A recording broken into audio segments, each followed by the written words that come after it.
Joining me now is Gong. He's an economics professor at the University of International Business and Economics in Beijing. John, how do you prepare for something like this, as big as it is, when there's just so much uncertainty around this virus and how long it's going to be sticking around with us? Well, it takes a lot of effort, even to plan for this without this coronavirus situation. The past experiences, the previous two exhibitions called for a lot of preparation. It's not just preparation of the exhibitions, but also in terms of organizing these purchase teams, purchase delegations from various provinces, from many state-owned companies. It's a big, tall order, in my opinion. But now it's all the more difficult in consideration of the, first of all, the uncertainty associated with the prospect of, opening this on time and in a regular fashion. And second, the difficulties and added task, added work associated with screening people coming in and also logistic work. It's a big project, in my opinion. I think, it appears that at least the situation in China is totally under control. And I think the government is determined to have this thing happen in November. But I think the uncertainty is really with respect to the situation in the rest of the world. How do we actually, provide mechanisms where the company representatives from other countries coming to China can be done in a coordinated and very smooth way? That's a big challenge, in my opinion. Well, to that point, we just heard Yangzhou. There are these small little clusters emerging in China, but China making concerted efforts to kind of shut those down. But as you said, it's such a big event. In the past, if I'm a business guy, I don't have to worry about travel and whether or not I'm going to catch a virus on the way there. Or then, when I arrive, quarantine, all of these, moving parts.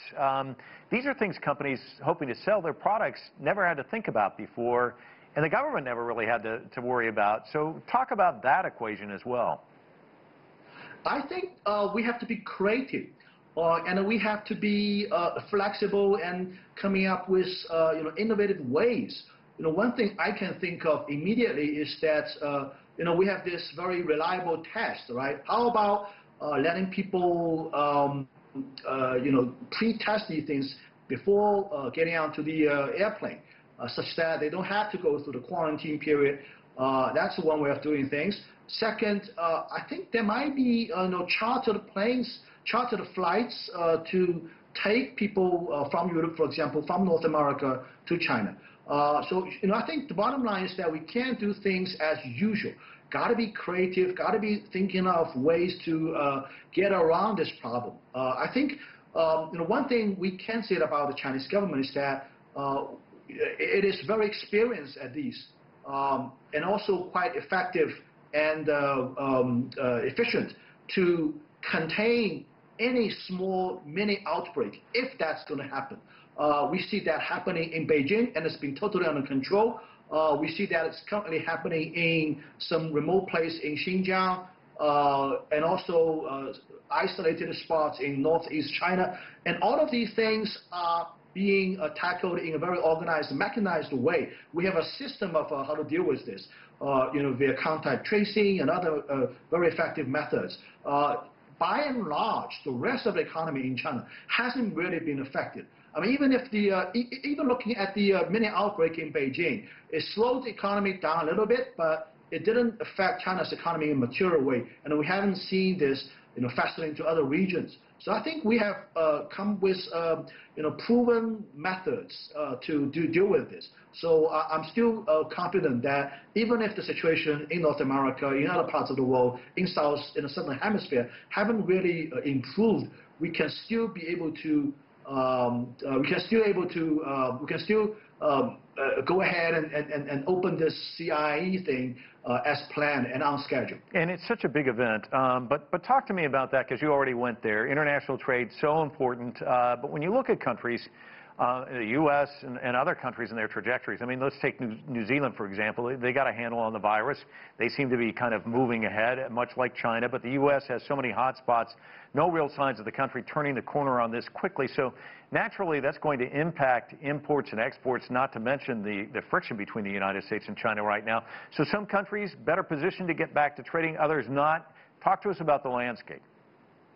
Well, I think what you said is very true. But I think at this point, even if the coronavirus situation, North America, China-U.S. tension, they haven't really cut into Sino-U.S. trade in a material way. I mean, the trade has been coming down, no doubt about it. But it doesn't come down sort of in a catastrophic way. Things are still happening.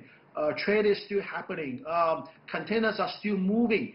So I think one good thing is that we haven't seen real evidence that the virus can get onto the containers for a long time. Other than some frozen food, we have seen some cases. Shrimps, for example, importing from South America, getting infected. But other than that, other commodities, other traded goods are not affected at all.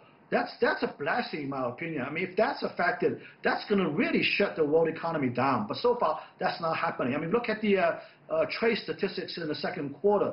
We're doing okay. We're seeing a moderate increase. So I think that's a very good thing. And I will expect that the trend is going to continue. And I think as Europe recovers and other parts of the world recovers, we're going to see the economy getting better and exports getting back, and I think people will be more interested in coming to China to exhibit their products, to sell their products. This is the largest consumer market in the world. No company in the world is not interested in selling things to the Chinese consumers. A very good point. John, always great to talk to you. Thanks so much for joining us. Really appreciate it. Thank you.